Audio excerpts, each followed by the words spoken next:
Ya, sedikit saja, ini Bang Jali Pitung adalah sekretaris daerah Partai Berkarya Tangerang Kota Selatan. Tangerang. Tangerang, Kota Tangerang. Kota Tangerang, masih? Mas. Masih? Oh, enggak. Saya tanya lebih kencang lagi, karena ini harus kencang nanyanya. Saya masih sekretaris daerah DPD Jakarta Pusat. Kita sama-sama sekretaris daerah. Pesan-pesan buat dinamika Partai Berkarya. Abang kan habis pesantren nih, Ya, ya. Karena udah keluar Oh, ngeliat iya. partai kayak gini gimana?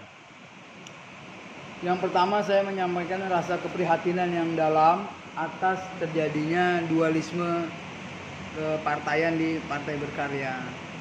Yang satu mengacu kepada Pak Tommy Soeharto alias Sutomo Mandala Putra, dan yang satu Pak lupa saya Pak Bapak Jenderal Budi Mahpudi. Purwo Pranjono. Ya, Mudi PR lah singkatnya ya kan. Sehingga saya nyaris tidak bisa menulis di Suara Berkarya. Bingung ya nulis apa ya? Itu kena ke saya juga Berkarya TV. Ya, Berkarya TV. Karena yang satu juga sahabat kita, sahabat perjuangan, bagaimana dulu kita sulitnya mendirikan partai, mulai dari rekrutmen, pembentukan, kemudian verifikasi, sampai berapa kali ada istilah verifikasi administrasi perbaikan, kemudian ada verifikasi faktual, verifikasi faktual perbaikan. Artinya secara historis Partai Berkarya itu bukan partai yang lahir atau jatuh dari langit. Itu penuh perjuangan yang cukup, Masya Allah, cukup dahsyat lah. Semua orang berkorban, ada yang rela jual mobilnya, jual rumahnya. Pokoknya dikorbankan. Hanya satu keinginan yang pernah saya sampaikan sama Elhan, bahwa orang ikut Partai Berkarya itu tidak hanya semata-mata ingin menjadi legislatif atau menjadi pejabat lah ya, karena orientasi dari sebuah partai politik kan ujung-ujungnya ke sana. Tapi lebih kepada apa yang saya sampaikan, bagaimana kita bergabung di dalam Partai Berkarya yang tentunya bisa dipastikan dia tidak akan bekerja sama dengan ideologi menyimpang. Waktu itu saya belum pernah menyebut itu komunisme, belum pernah menyebut PKI, seperti sekarang kan ada RUU KIP apa dan sebagainya.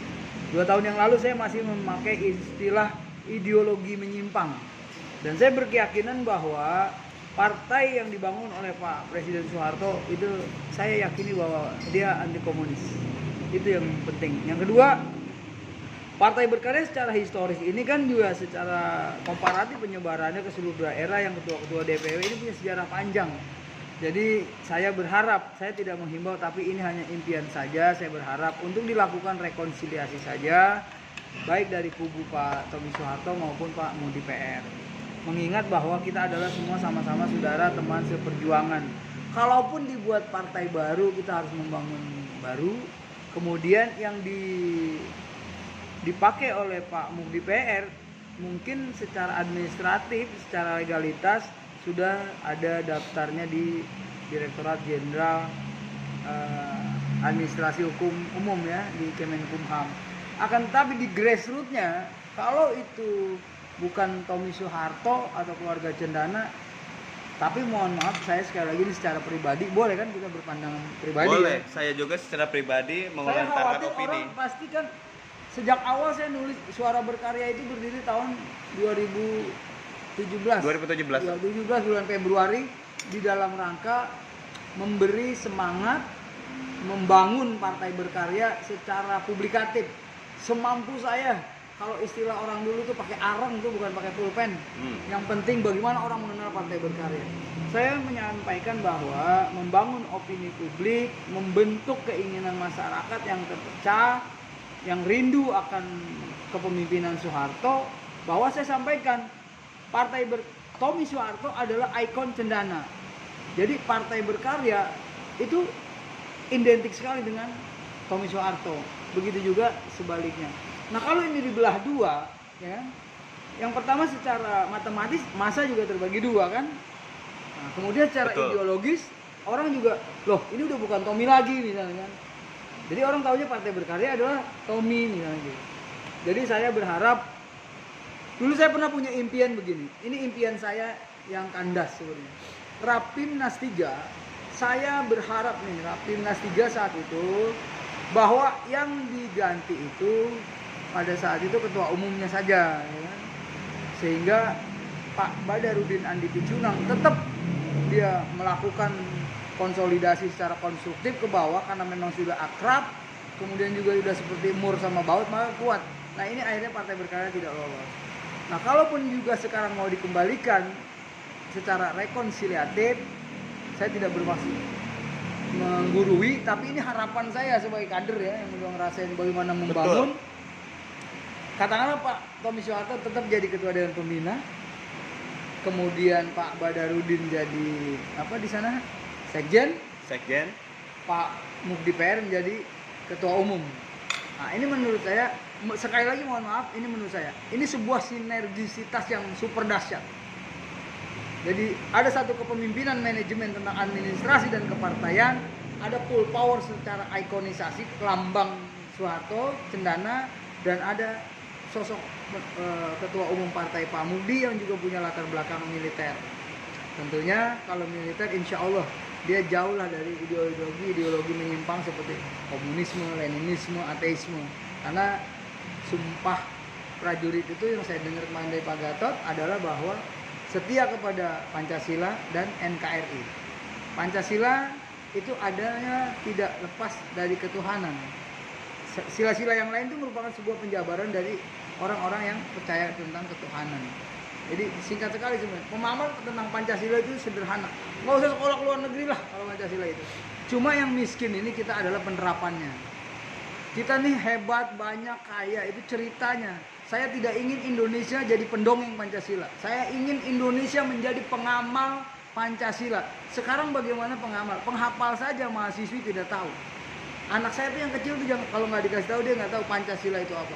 Dulu kita SD bawa Pancasila. 1. Ketuhanan yang Maha Esa. 2. Kemanusiaan yang adil dan beradab. 3. Persatuan Indonesia. 4. Kerakyatan yang dipimpin oleh hikmat kebijaksanaan dalam permusyawaratan perwakilan. 5. Keadilan sosial bagi seluruh rakyat Indonesia. Saya aja yang udah mau mati masih hafal Pancasila. Mahasiswa kok nggak hafal. Bagaimana orang bisa memahami, bisa mengamalkan tentang nilai-nilai Pancasila ketika dia tidak pernah diajarkan tentang Pancasila, pemahaman Pancasila. Begitu Bung Evan. Oke. Ya. Oke, baik. Saya menangkap apa yang disampaikan oleh Jali Pitung, Bapak Muhyiddin Jali, sebagai masih apa sudahan nih? Sekda masih, SK masih, Sekretaris Daerah. Dulu dia nggak jelas. Nggak jelas ya? Karena nggak profesional. Nggak profesional ya. Oke, kita lanjutkan sedikit. Ini adalah pandangan orang yang Berjibaku di awal. Tiba-tiba keluar. Jujur tuh saya sampaikan. Iya, keluar pesantren, keluar juga unek-uneknya. Ketika saya kabarin, Bang Jali, partai pecah. Sedih kita partai pecah. Bangun sampai malam. KTP. Ngumpulin KTP minimal 1.250 per kabupaten kota. Kita di kota Tangerang paling bagus katanya. Memenuhi kuota syarat minimal KTP. Itu Pak Badarudin siang malam kerja untuk itu. Bayangkan kalau saat itu tidak ada Rizky, ya kan? Tidak ada Elhan, Budi, Ahmad, Andi, Adi Guna, kemudian Ono, kemudian ada saya, ada Aib dari Banten membantu untuk membuatan KTA sampai tuntas. Sampai saya sujud di KPU RI itu Bu Aurida saksinya. Saya sujud syukur Partai Berkarya lolos. Tapi maksud saya lulus, tapi sayangnya tidak lolos. Partai ini lulus tapi tidak lolos. Sangat disayangkan. Tapi dengan adanya dinamika yang terjadi, Bang Jali, satu sisi memang ada beringin putih yang sepertinya sudah siap untuk melangkah ke verifikasi ke depan. Namun, jika tidak, apakah diperlukan batera baru? Ini jadi pemikiran saya. Atau diabaikan aja, biarin aja dah. Selesai dong kalau begitu. Sudahlah, jangan bahas itu. Tidak mungkin satu nomor dua partai. Tidak mungkin satu nomor dua partai. Berarti harus ada dua partai dong. Katakanlah Direktorat Jenderal AHU, Administrasi Hukum Umum, kita kan sama aja perusahaan kan. Surat keputusan Menteri Kehakiman dan Perundang-undangan ya? Hukum dan HAM. Hukum dan HAM. Nomor 234, misalnya kalau saya Samsul gitu. Iya. Itu Partai Beringin Karya.